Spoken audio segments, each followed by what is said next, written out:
Kelvin चक्र, kelvin तथा उसके बाद सहकर्मियों ने, हमने बात करी थी कि मेल्विन केल्विन नाम के साइंटिस्ट थे जिन्होंने C14 एक रेडियो आइसोटॉप के द्वारा एल्गी के अंदर प्रकाश संश्लेषण की क्रिया देखी और पता लगाया कि एक 3 कार्बन वाला एक हमें मॉलिक्यूल मिलता है जिसकी वजह से हमने इसको C3 साइकिल भी बोला था। ठीक है, ये पता लगाया और बताया कि ये पथ एक चक्रीय क्रम में संचालित होता है। और हमने ये भी देखा था कि CO2 ग्राही कौन है, तो RuBp जो है ये एक CO2 ग्राही है और RuBp को प्रॉपर चलाने के लिए हमें इसको एक साइक्लिक फॉर्म में चलाना होता है, इसलिए अपन इसको C3 साइकिल कहते हैं। चक्रीय फॉर्मेशन इसका बहुत ज़्यादा इम्पॉर्टेंट है ताकि ये पाथवे चलता रहे और जो भी कार्बन आ रही है उसका स्थिरीकरण भी होता जाए, रिडक्शन भी होना जाए और रीजनरेशन भी होता रहे। केल्विन चक्र उन सभी पौधों में होता है जो प्रकाश संश्लेषण करते हैं। नीट के लिए इम्पॉर्टेंट क्वेश्चन है, आपसे पूछा जा सकता है C3 वाले प्लांट बताइए, तो वो सभी प्लांट जो प्रकाश संश्लेषण कर सकते हैं उसका एग्जाम्पल है C3 साइकिल का। इसमें से कोई फर्क नहीं पड़ता कि उनमें चाहे पथ C3 हो या C4 हो, ठीक है, लेकिन जो प्रकाश संश्लेषण करेंगे उसमें C3 तो होगा ही होगा। ठीक है, अब सुनो मेरी बात। CO2 कार्बोक्सिलेशन, ठीक है, कार्बोक्सिलेशन बनना है ट्राइफॉस्फेट, ऐसे समझाती हूँ, आ जाओ।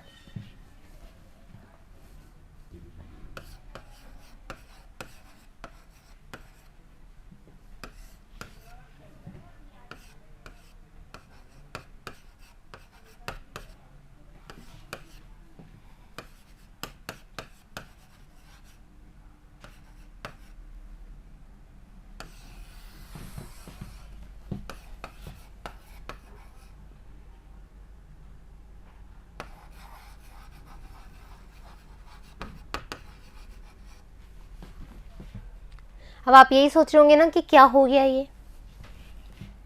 ये हो गया हमारा कार्बोक्सिलेशन,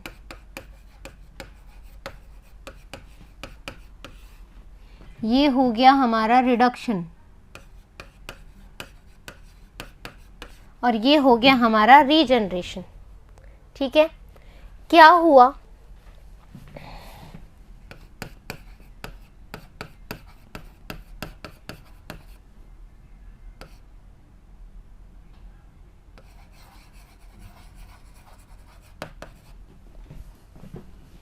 ठीक है, अब क्या हुआ हमारे पास, देखो रूबी पागल हो गई, रूबी कार्बन लेते लेते, रूबी देखो अपन ऑक्सीजन ग्रहण करते हैं, ठीक है, और ऑक्सीजन को हम ग्रहण करते हैं, तो रूबी क्या होगी, उसको कार्बन डाइऑक्साइड ज़्यादा मिल रहा है, रूबी को क्या मिल रहा है, कार्बन डाइऑक्साइड ज़्यादा मिल रहा है, जिसकी वजह से वो क्या हो गई, पागल हो गई। क्या हो गई, पागल हो गई। रूबी ज़्यादा कार्बन डाइऑक्साइड लेने से पागल हो गई है और पागल होने के बाद उसको डॉक्टर की भेजा गया, उसकी एनर्जी का रिडक्शन हो गया, डॉक्टर के पास भेजा गया, उस डॉक्टर ने उसको 3 पंच लगाए, बिशुम बिशुम बिशुम 3 पंच लगाए, तो उसकी अक्ल ठिकाने आ गई और ठिकाने आने की वजह से रूबी वापस से रीजनरेट हो गई, यानी कि नॉर्मल फॉर्म में आ गई।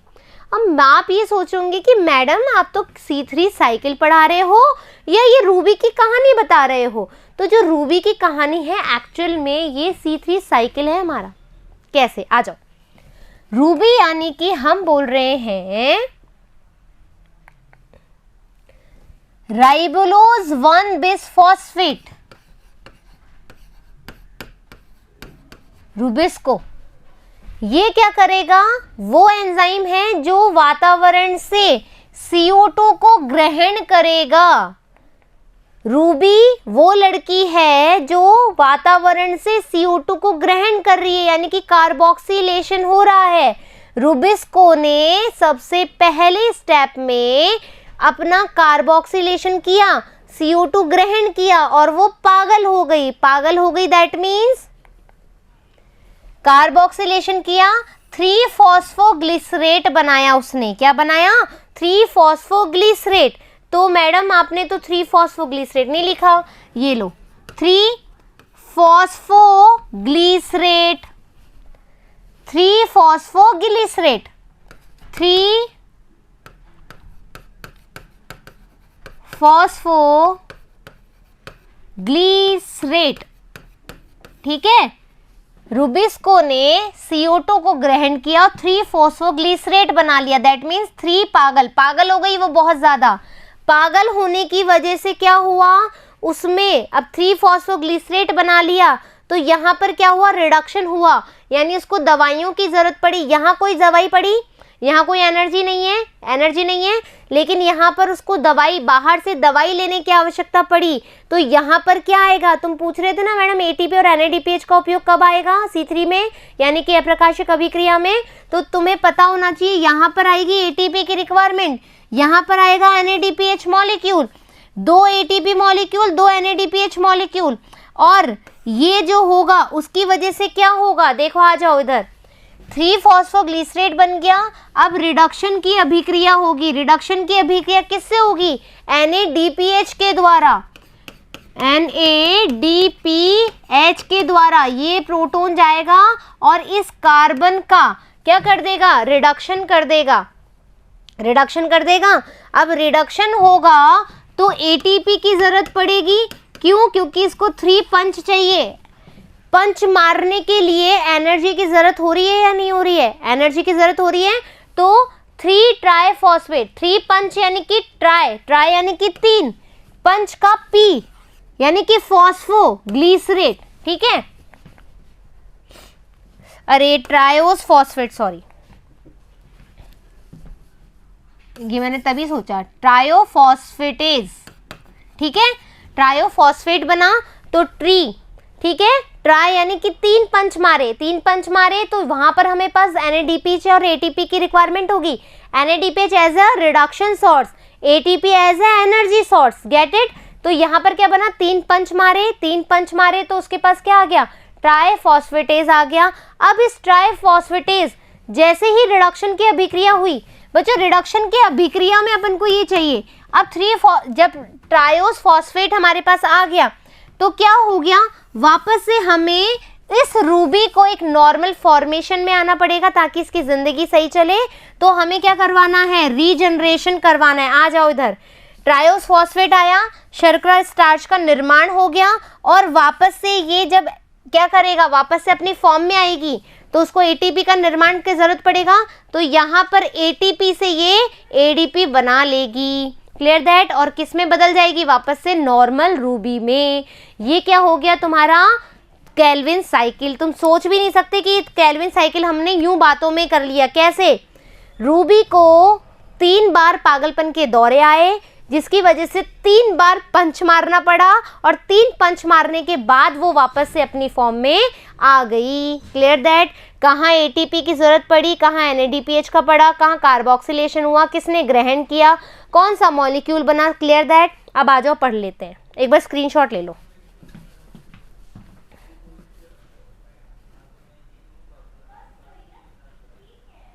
डन। अब देखो, केल्विन चक्र 3 भागों में बांटा जा सकता है। जो केल्विन साइकिल वो 3 भागों में बांटा गया। कार्बोक्सिलेशन अभी हमने बात करी, जिसमें CO2 राइबोलोज 1 बिसफॉस्फेट का योग करता है। आ जाओ, राइबोलोज 1,5 बिसफॉस्फेट, ठीक है, क्या करता है, CO2 को ग्रहण करता है और कार्बोक्सिलेशन अभिक्रिया करता है, कार्बोक्सिलेशन की अभिक्रिया करता है, ठीक है। तो इसको हम क्या बोलेंगे, कार्बोक्सिलेशन। ये क्या है, फर्स्ट स्टेप है। रुबिस्को ने CO2 को ग्रहण किया और कार्बोक्सिलेशन की अभिक्रिया करी। अवकरण, अब क्या होगा, कार्बोहाइड्रेट का निर्माण प्रकाश रासायनिक ग्राही और NADPH की मदद से होता है। अब क्या होगा, कार्बोक्सिलेशन के द्वारा हमारे पास क्या बन गया, 3PGA हो गया। 3PGA की यानी कि कार्बन ग्रहण करा तो 3 बार पागल हो गई, कौन, रूबी, ठीक है, 3 बार पागल हो गई। तो यहाँ पर क्या होगा, जब ये पागल हो जाएगी तो कार्बोक्सिलेशन के बाद में कौन सी अभिक्रिया आएगी, यहाँ पर आएगी रिडक्शन की अभिक्रिया। रिडक्शन की अभिक्रिया आएगी तो हमको क्या होगा, एटीपी का जरूरत पड़ेगा और साथ में ही क्या होगा, NADP और NADPH का भी जरूरत पड़ेगा। क्लियर दैट, NADPH प्लस ये क्या करेगा, कार्बोक्सिलेशन में रिडक्शन करेगा प्रोटॉन से और एटीपी इसको क्या करेगा, एनर्जी सोर्स की तरह हेल्प करेगा। फिर आ जाएगा यहाँ पर क्या बन जाएगा, 3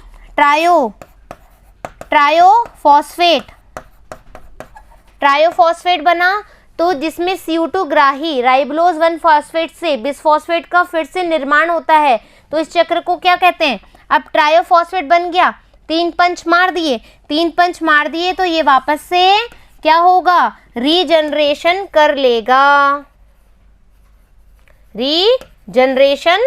लेगा, हो गया। 3 पॉइंट हो गए, कार्बोक्सिलेशन, फिर हमने बोला 3 बार पागल हो गई तो रिडक्शन अभिक्रिया हुई और रिडक्शन की वजह से क्या हो गया, ट्रायोफॉस्फेट बना, 3 पंच मारे, 3 पंच मारने से वापस से रूबी ठीक हो गई, यानी कि रीजनरेशन हो गया। ये कहानी समझ में आई। अब क्या बोल रहा है ये, केल्विन चक्र का आसानी से समझने के लिए इसको 3 चरणों में बांटा गया है, कार्बोक्सिलेशन, रिडक्शन और रीजनरेशन, जिसका हमने इसी वाले पेज पे वर्णन कर दिया। एक बार वापस से स्क्रीनशॉट ले लो। डन। अब देखो कार्बोक्सिलेशन क्या है, CO2 के यौगिकीकरण यानी कि फिक्सेशन, जो वातावरण से CO2 आ रही है उसको फिक्स करना बहुत जरूरी है, नहीं तो प्लांट में CO2 देगी, O2 कैसे बनाएगा और हमें O2 कैसे मिलेगा। ठीक है, तो स्थिर कार्बनिक मध्यस्थ बनता है। और पहली बात बच्चों, आपसे पूछा जा सकता है कि जब कार्बोक्सिलेशन होता है, यौगिकीकरण होता है, तो पहला स्थायी जो कार्बनिक यौगिक बनता है वो कौन सा है, पहला स्थायी कार्बनिक यौगिक बनता है वो कौन सा है, 3PGA, 3 फॉस्फोग्लिसरिक एसिड, याद रखिएगा। ठीक है, तो केल्विन चक्र में कार्बोक्सिलेशन है एक अत्यधिक निर्णायक चरण है। क्यों, क्योंकि RUBP के कार्बोक्सिलेशन के लिए CO2 का उपयोग करता है। वातावरण से जो CO2 है वो रूबी यूज करती है। ठीक है, यह प्रतिक्रिया एंजाइम RUBP कार्बोक्सिलेज, देखो मैंने बोला था ना, इसको ऐसे बोलते हैं रूबिस्को कार्बोक्सिलेज।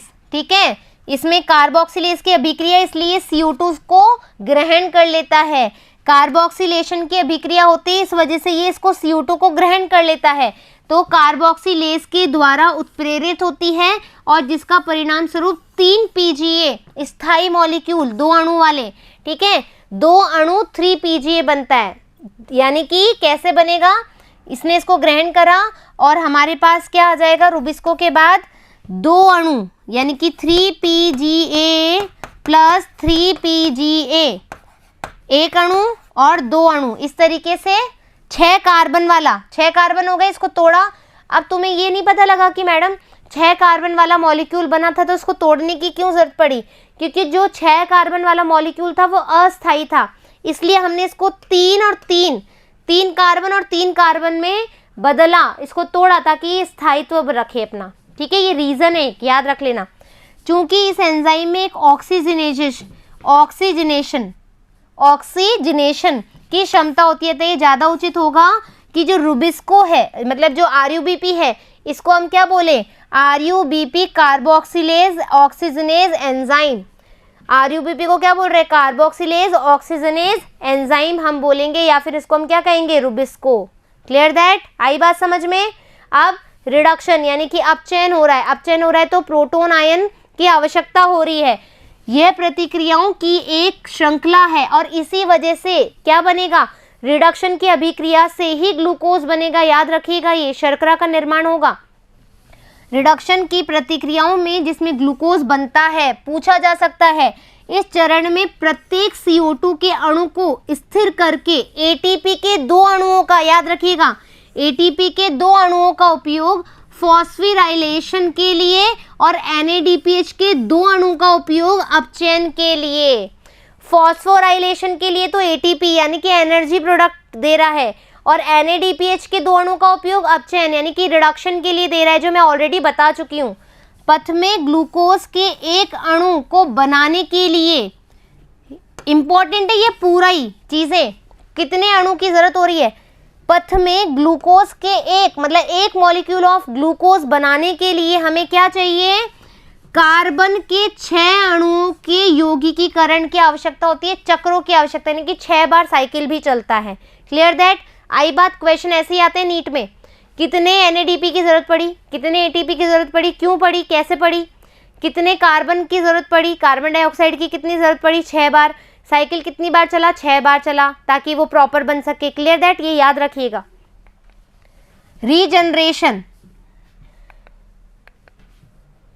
रीजनरेशन पुनरुद्भवन, यदि चक्र को बिना बाधा के जारी रहना है, रीजनरेशन की आवश्यकता क्यों पड़ी? क्या जिंदगी में एक ही बार CO2 आती है क्या प्लांट के पास? नहीं ना, बार बार आती रहती है, तो उस CO2 का स्थिरीकरण तो करना ही पड़ेगा, यौगिकीकरण करना ही पड़ेगा।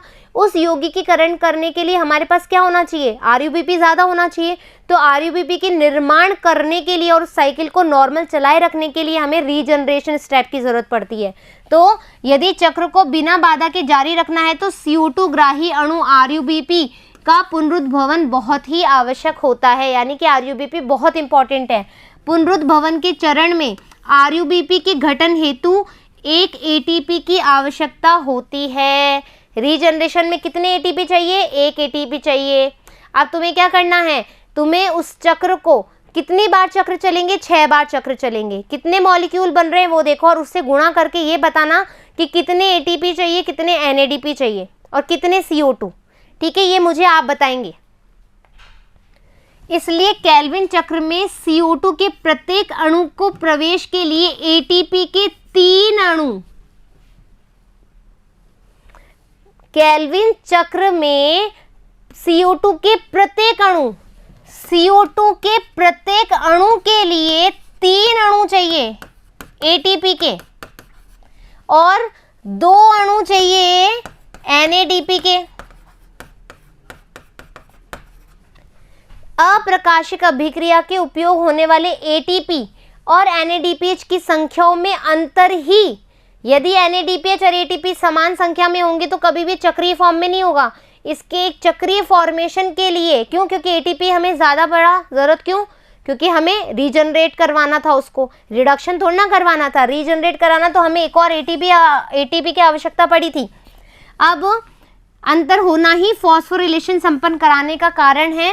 ग्लूकोज के, अब सुन लो, ग्लूकोज के, अब क्वेश्चन एक और है, ग्लूकोज के एक अणु की रचना के लिए ग्लूकोज का एक मॉलिक्यूल बनाना है, कार्बन का एक मॉलिक्यूल का जब अपन को रिडक्शन वो करवाना है, फॉस्फोरिलेशन करवाना है, तो 3 अणु ATP और 2 अणु NADPH करना है। रीजनरेशन करवाना है तो 1 अणु ATP चल रहा है। अभी क्या कह रहा है? ग्लूकोज के एक अणु की रचना के लिए इस चक्र में 6 चक्रों की आवश्यकता होती है। एक ग्लूकोज का मॉलिक्यूल बनेगा तो ये साइकिल कितनी बार चलेगा? 6 बार चलेगा। तो तुम्हें अब इस क्वेश्चन का आंसर मुझे देना है। Clear that? तो इस तरीके से आज हमारा केल्विन साइकिल भी समाप्त हो गया है। आशा करती हूँ कि रूबी जब पागल हो गई और तुमने 3 पंच मारे और उसको रीजनरेट कर लिया, ये चीज़ तुम्हें समझ में आई होगी, तो डेफिनेटली केल्विन साइकिल तो कभी नहीं भूलोगे। ठीक है, फिर मिलेंगे अपन C4 साइकिल के साथ में। जब तक धन्यवाद।